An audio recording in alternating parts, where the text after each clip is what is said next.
hard work is the goal. But if the goal is to work as hard as we possibly can, then the only real output we have is who we become along the way. The best days of my life were ones when I had nothing left in the tank.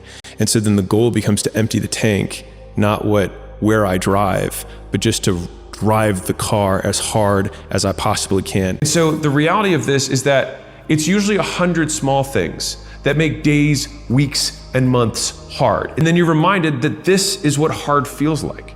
And so you keep going, because it's the only choice you have.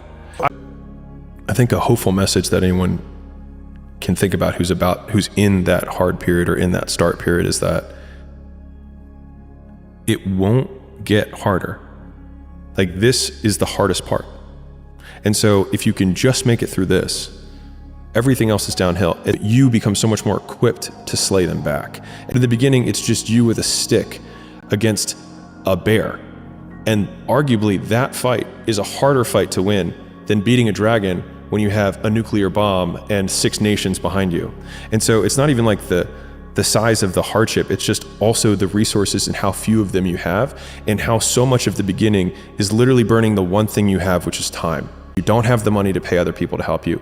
You don't have the resources to go get someone no one can learn it for you. It's like there's a lot of the things that we care about a lot, like no one can work out for you. Doesn't matter how much money you have, no one can learn skills for you. And so in the early days, it feels so painful because you look around to see who can help you, and then you're like, it's me again.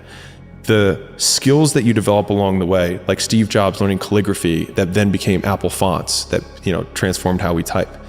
Those early days, that little trench winning in the weeds, oftentimes gives you these huge advantages later on because you have more context than anyone else. And so rather than lament them and hate the fact that you're going through it, remembering that these will be arrows that you put in the quiver that you're going to be using to slay the future bigger dragons.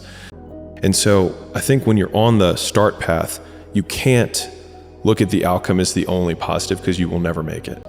But the most helpful frame was thinking about who I was becoming as the asset that I was building. So in real time, whenever I finished a long day's work, I was becoming more like the type of person who could work for 5 years without reward. So some of the biggest reinforcers I've had in my life has been future casting the story that I would tell about the shitty period that I was in.